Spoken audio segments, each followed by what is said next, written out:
बिस्मिल्लाहिर्रहमानिर्रहीम। अस्सलाम वालेकुम नाज़रीन, उर्दू स्टोरी स्टूडियो में खुशामदीद। एक वक्त आएगा कि हर घर से एक नाचने वाली निकलेगी। ये हम लड़कपन में बुज़ुर्गों से सुनते थे तो इनकी अकल पर मातम करने को जी चाहता था। ऐसे कैसे हो सकता है? नाचने वाली तो बहुत वाहियात होती हैं। इंडियन फिल्म देखी है? इसमें एक हिरन होती थी, बस एक पूरी फिल्म में वही एक औरत नुमा हिजड़ा होती थी जो पूरे किरदार के मर्दों से पैसे लेते हुए नाचती थी। ऐसी औरत हर घर में कैसे हो सकती है? हम हैरानी से सोचा करते थे। फिर वक्त बदलता गया, दुपट्टे सरों से सीनों पर आ गए, शलवारें टखनों से ऊपर जाने लगी। कोई बुजुर्ग रोकता तो हम ही रास्ते में आ जाते। क्या हो गया है? इतनी हसासियत क्यों? लड़की है तो जान लोगे क्या? जीने दो इसको। ज़रा सी टांग नंगी हो गई तो क्या क़यामत आ जाएगी? कुछ नहीं होता, फैशन है बस। कॉलेज में ज़रा मॉडर्न लुक देनी होती है बच्चियों को, और क्या माएँ भी बैक फिट पर चलती जाएं। दुपट्टे सीनों से कंधे पर चले आए और फिर गायब होने लगे।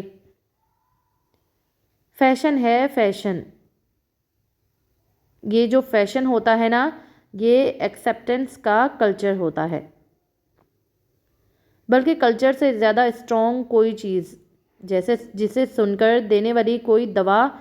इंसानी माशरे में हया आहिस्ता आहिस्ता ख़त्म करो तो हो जाती है, यकदम करो तो इंसानी फितरत एहतजाज करती है। तो फैशन बढ़ते गए, कपड़े घटते गए। मकसद औरत से इसकी फितरी हया छीन कर इसको नचाना था। मालूम है बुरा लगेगा कि ऐसे कैसे हो सकता है। फिर डिजिटल दुनिया आई। स्मार्टफोन ने स्मार्ट टीवी हर एक एक हाथ में दे दिया। सोचिए अगर हया को पहले से ना ख़त्म कर दिया गया होता तो 1000 डिजिटल टिकटॉक आ जाते। क्या लड़की इसकी स्क्रीन पर नाचती? जिनकी हया ज़रा सी सिसक रही होती वो बाकियों को नाचते देखकर ख़त्म हो गई। जो फिर भी सादिब कदम रहे, इनके लिए नाचने वालियों के इंटरव्यूज़ आ गए।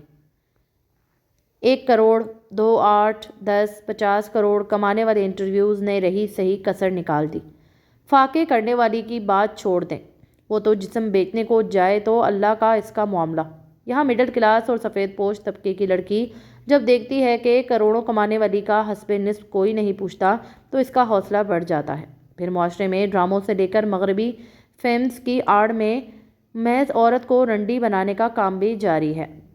चाइना ने एक ऐप दी टिकटॉक, फिर स्ट्रीमिंग की इस ऐप्स का तूफान आ गया। मगर चाइना ने अपने मुल्क में ऐसी बेहयाई को रोक दिया और महज अपने लिए मुफीद कंटेंट की इजाज़त दी, जबकि हमारे यहाँ टिकटॉक और दीगर स्ट्रीमिंग ऐप्स पर औरत नाचने लगी। आज इन ऐप्स पर 90% नाचने वाली वीडियोस का बैकग्राउंड एक घर का बेडरूम या लिविंग रूम होता है, और नाचने वाली एक घरेलू औरत। हर घर से नाचने वाली निकलेगी। बात सच हो गई है। वीडियो अच्छी लगे तो लाइक और शेयर ज़रूर कीजिएगा। चैनल पे न्यू हैं तो चैनल को सब्सक्राइब कीजिएगा। मिलते हैं नेक्स्ट वीडियो में, तब तक के लिए अल्लाह हाफिज़।